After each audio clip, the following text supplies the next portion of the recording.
Well, anti-maskers have been stripping us of our sanity. So one father in Texas decided to speak up during a independent school district meeting to make a point about how dumb the anti-masking argument really is.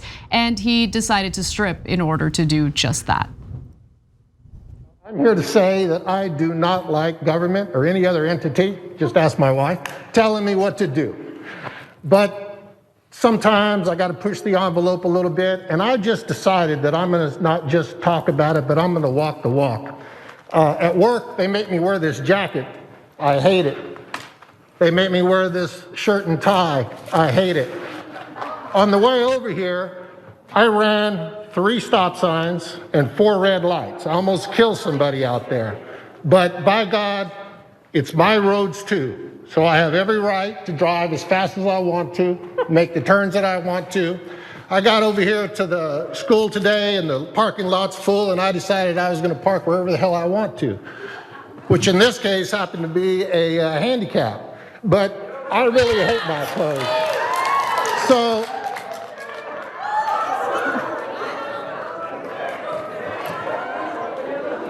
it's simple protocol, people.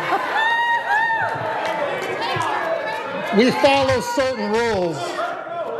We follow certain rules for a very good reason. Can you stop? Mr. Akers, I understand, I believe you're a swimmer, but if you would mind putting your pants back on for a comment, that would be appreciated. Now, he was wearing swim trunks for those of you who are maybe listening to the audio version of the show. But I wanted to give you some context on who this is and where this meeting was taking place. So the stunt occurred during a meeting on Monday for the Dripping Springs Independent School District. And the man in the video is James Akers, who has 3 children and has been a 15-year resident of the area. And he's incredibly frustrated with the hollow arguments against mask mandates. Now, this particular independent school district does not currently have a mask mandate.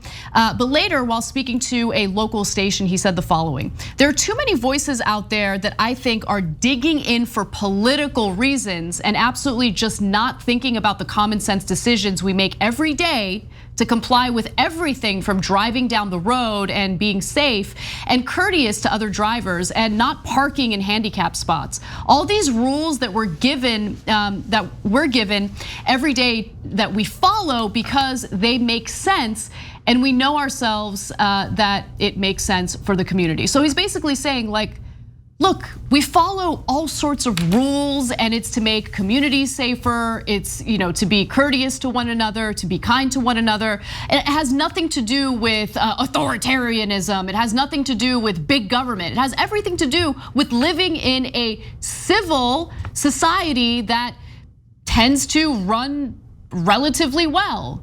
But it's becoming harder and harder to live in that kind of society when you have morons who think that something as simple as a mask mandate in the middle of a global pandemic is the equivalent of tyranny.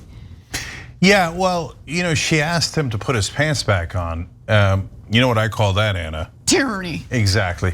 Government tyranny. Why are they making us put our pants back on, man? That's government tyranny. Next thing you know, they're gonna say, keep your underwear on. No, I get freedom. Hashtag freedom, man. Release the junk. Okay. Where were all these alarmists when we could have used them, right? So right before Bush signed the Patriot Act, where were the alarmists, right? Where were all the people who were concerned about big government? Where were all the alarmists when we found out that the NSA was indiscriminately spying on every American and collecting metadata on us?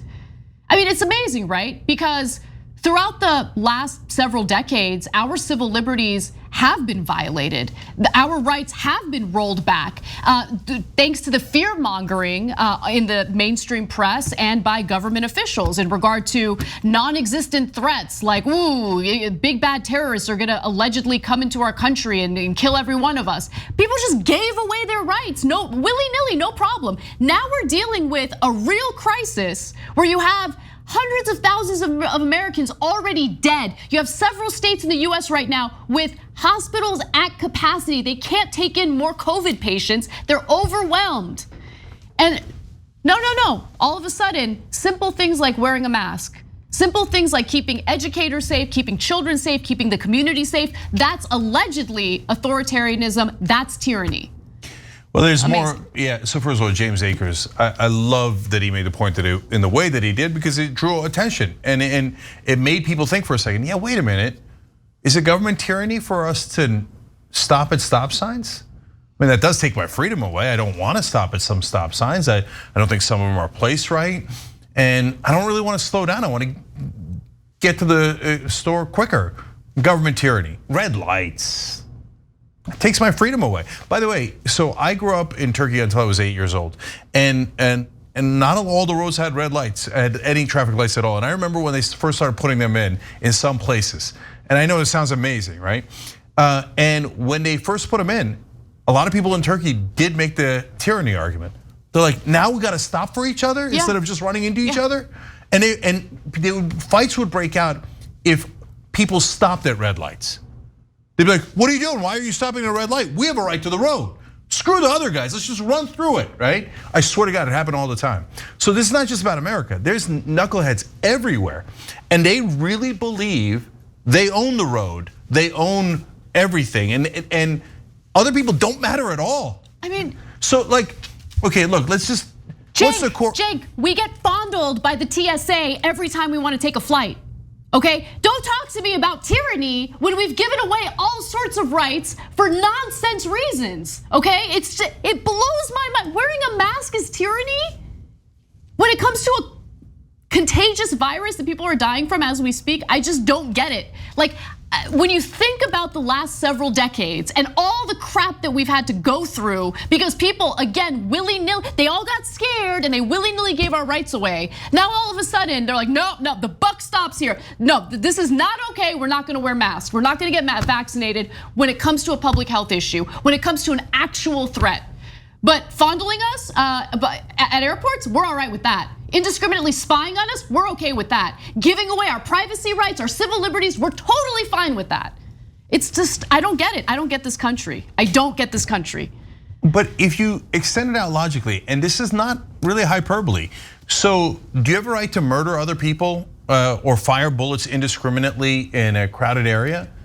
Now, of course, that's not freedom because it affects other people, right? And you know you don't have a right to punch someone else or shoot someone else for no reason, right? But when you go in without a mask and without a vaccine, you are endangering other people by breathing on them. They don't That's care. a scientific fact. You might not like that fact and it might impinge upon your freedom, but it is a fact that every scientist and every doctor, almost every scientist and almost every doctor in the world agrees to. I know you think there's a global doctor conspiracy. Indian, Chinese, American doctors all got together and said, let's lie about masks and vaccines, the coronavirus, etc. But can you not see how the rest of us think you're insane when you say 99% of the world's doctors are lying? And can you not see that when you don't wear a mask and you don't have a vaccine and you breathe on other people in indoor areas, you're endangering their lives? They don't care. That's the problem. They don't care. Yeah. They know. And so the bottom line is, if you don't care that you're, look, we've had over 620,000 deaths in America. Right now in Florida, over 200 people are dying every single day, right? So these are indisputable. So if you say, I don't care that my actions will lead to other people's deaths, then you're a bad person. Okay, fine, you say, hey, I want the freedom to be able to be a bad person. I want the government to make sure that they do not protect you from me. I want me protected. I stand my ground. Stand my ground. If you come anywhere near me with Skittles or Snapple or something, I get to murder you, right? But if I endanger your life, hey, that's my freedom. That's who you are if you're not taking a vaccine. You could make up pretty little lies and excuses, but that's the kind of selfish prick you are. Thanks for watching The Young Turks, really appreciate it. Another way to show support is through YouTube memberships. You'll get to interact with us more. There's live chat emojis, badges. You've got emojis of me, Anna, John, JR. So those are super fun. But you also get playback of our exclusive member-only shows and specials right after they air. So all of that, all you gotta do is click that join button right underneath the video. Thank you.